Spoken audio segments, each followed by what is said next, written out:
Hi, my name is Jennifer, and I'm just going to give you a brief overview of what racial profiling is. The definition of racial profiling is the use of an individual race by law enforcement officers as a key factor in engaging in enforcement activity. Racial profiling has been a hot topic throughout all of the years. It's not something that just started. We have been discussing in the news, in police department walls, in homes, what and how racial profiling affects the whole community at large. So we will be discussing what law enforcement role is as far as racial profiling. I'm going to give you a little brief history of what racial profiling is. Back in the day, in the 1860s, early 1860s, racial profiling actually was given to law enforcement officers as a tool to stop free and slaves in the community that were found roaming around. So it was, back in the day, legally the correct thing to do.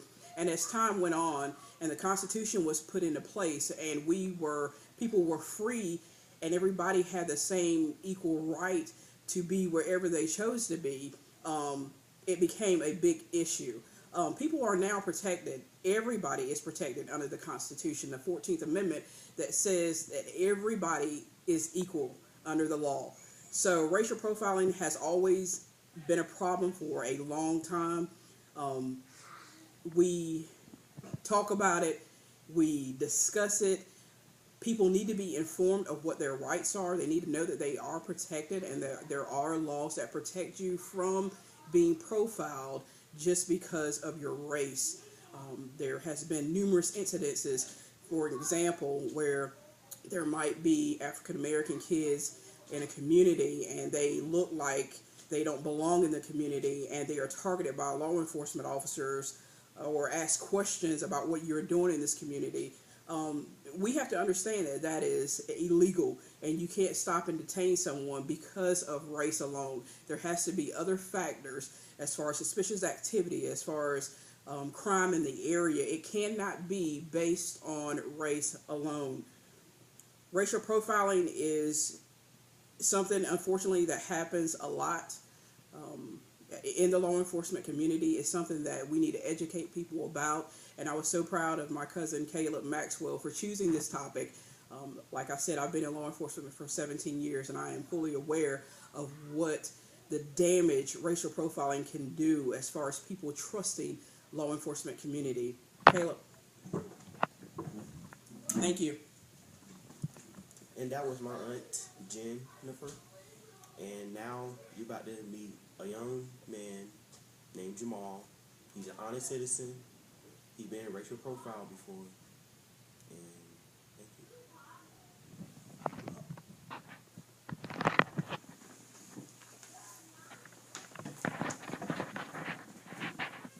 Hello everyone, and I want to share with you my experiences with being racial profiled.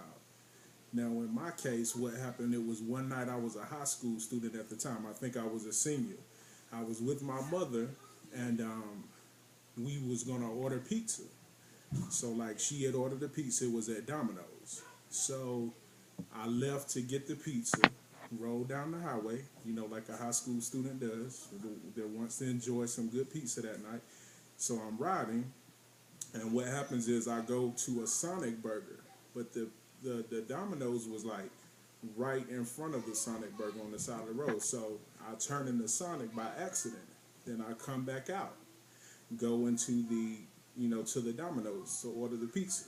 So soon as I pull into the Domino's to park, I see sirens, police sirens behind me, following me to the parking lot. So they block me in. They go as far as blocking me into the Domino's.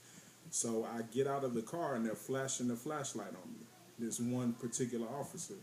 And he tells me, son, what are you doing? What are you doing? Get back in the car. I drop my cell phone as I'm getting out of the car.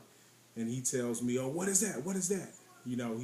He asks as if I have a weapon or if I'm going to harm someone. So basically, I'm just scared. I'm a high school student. I'm scared of law enforcement. I don't know the laws. So, I get back in my vehicle. like he tells me to. And then he even goes as far as to going inside of the Domino's and asking the people that I was ordering the pizza from, was I ordering the pizza, trying to get confirmation to see if I actually was ordering pizza. So he didn't even believe that I was being there for the right reason. So he thought it was suspicious that I had turned into the Sonic Burger before going into the Domino's. And I was just explaining to him that, okay, I turned in by accident, but I was driving a Honda Accord at the time. That was my first car. So at the time, a lot of black guys were riding in Honda Accords that were doing a lot of things at that time, because that was like the popular first car for everyone to have in school. So I was being profiled as a dangerous, black kid, for riding in that vehicle. And I really didn't know what to do. I was scared. I didn't know the laws, and I didn't know that I could have reported this officer. I didn't report him or get his name or get any justice out of the situation. But after that, I learned that, racial profiling was wrong, and I learned more about the law. So that was my experience with racial profiling.